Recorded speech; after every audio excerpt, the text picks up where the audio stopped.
and welcome to Swan Island Dahlias, the largest and leading dahlia grower in the U.S. I'm Heather and this is Nick, and today we're part of the team at Swan Island Dahlias, and we'd like to share with you some information about digging your dahlias and how to care for them during the winter months. So the first decision you're going to have to make is whether you're going to leave them in the ground and try and protect them or dig them up. So we're going to cover both topics. Biggest, most important thing to do is to make sure you wait 2 weeks after a killing frost or middle of November before you start digging. For our climate. That's for our climate. It can always be a little different, or is a little different for everybody's climate. And if you were to get a cold snap and not be able to get them out, and so you have to be kind of watch your own forecast.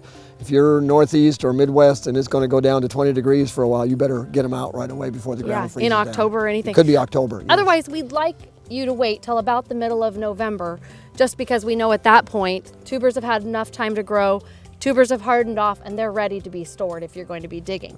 Here at the farm, we use a tractor to mow the tops off, and then a specialized digger that goes through and digs them, and so we don't have to do a lot of this handwork. As a homeowner, you don't have the machinery to do that. You have to do all the handwork of clipping and digging by hand, which is what all of our customers do. So the biggest first thing that we're going to do is go ahead and trim these stalks off. However, if you cut them off, you have a chance of leaving what we call a hollow straw or a hollow stalk. So if he cuts this right at the ground like that and does nothing with them other than remove the yucky stalks last year's growth, you have what we would consider to be a hollow straw or a hollow stalk that leads directly down to those tubers. And in a wet climate like us in the Northwest, if we leave that exposed all winter, most likely it's just going to fill up with water, and that has a good chance of rotting those tubers out, and you'll have nothing by spring. So that's probably the number one problem we see in the Northwest, is that they just leave them and do nothing. So we really recommend, if you're going to leave them in and cover them, that you cut these stalks down. Now they could be cut down to this height or cut all the way down. You want to cut them down to where you see a solid stalk. So he's going to get down, and you can already see that there's water just sitting in this stalk. And that's because just those stalks have some moisture in them. And if we leave that exposed, that's just going to continue to fill up and rot down those tubers. So you're going till you get to a solid stalk. So he's going to go, it should be just about below ground level. These are down pretty deep. So. He's getting there, but he's got to keep going until he gets to a solid stalk. And then now, if you're covering it with plastic, you wouldn't necessarily have to get to the solid stalk. It's not going to be as important because there isn't going to be that straw left open for moisture. We're getting almost there. So he's almost there. We're going to get down to that solid like we said. Now, again, this is really important if you're not going to do anything other than remove those stalks. So there we go. We're down to solid. And at this point, if we were going to do nothing, we would just leave them. But we recommend in the Northwest or in wet climates, if you're going to leave them in and you're going to cut that junky part of the plant off, the dead part, we recommend that you cover them with plastic.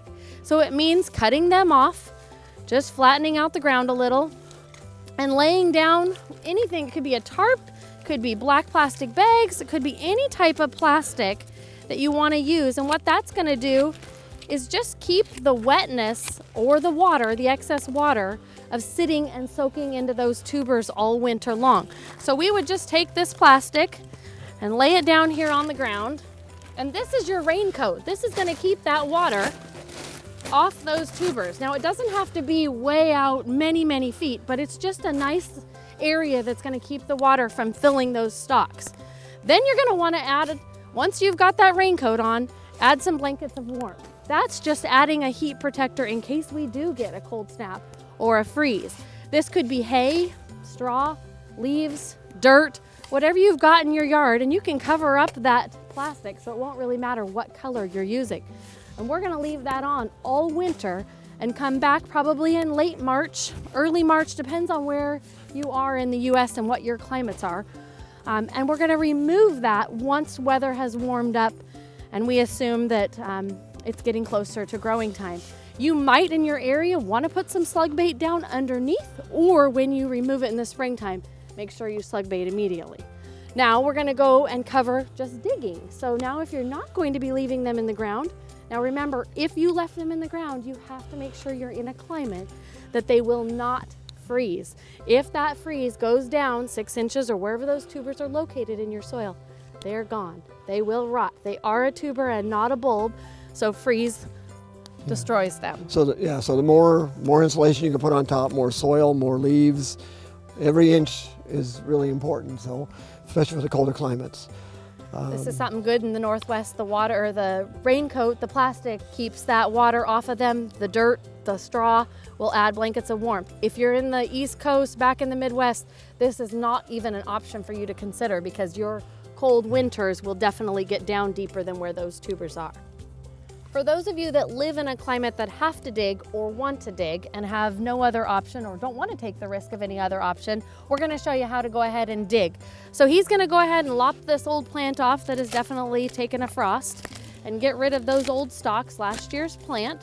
And again, we've told you about the open stalks, but it does not matter at this point. He doesn't have to worry about cutting that stalk all the way down because he's going to be digging the clump out and that stalk's not going to be open for water because it's going to get cut off when we do divide. Make sure you see that video later that we have also shown you. So we're going to go around the clump with a fork, which allows us to hopefully lift up those tubers without snapping them all off. So he's going to go around and around, lift them up. You can use shovels and you do have a chance, no matter what, of breaking some of the tubers or maybe even poking through one of the tubers. Won't hurt it at all. Don't be afraid if you snap one tuber off or if you poke it with the fork, it'll be just fine. These clumps have only been in the ground 1 year, so imagine if you've left it in many years, you will have a huge clump. So you kind of have to just look that what you're seeing here might seem a little simple if you've left yours in a few years when you go to dig. So he's just tapping the dirt off. And we're in pretty sandy soil here, so it actually works pretty good for us. Dream soil, dreamland, dream gardening land. So we've gotten that raised up. You can see how deep those tubers ended up being down. He's just going to lop off that stalk just because there is nothing on that stalk that's last year's growth, and it's going to go ahead and be garbage and just be mulch in our garden. So now that we've got the clump all dug up, you might take time right now to go ahead and label it. If you had some labeling in your garden, you could go ahead and label the clump. Okay, it's time to go get this thing washed up, and then we'll go on to the next video showing you how to divide your dahlias. Remember, dahlias are great for any garden. For more information on ordering, how to grow dahlias, or visiting our farm, check out our website at dahlias.com.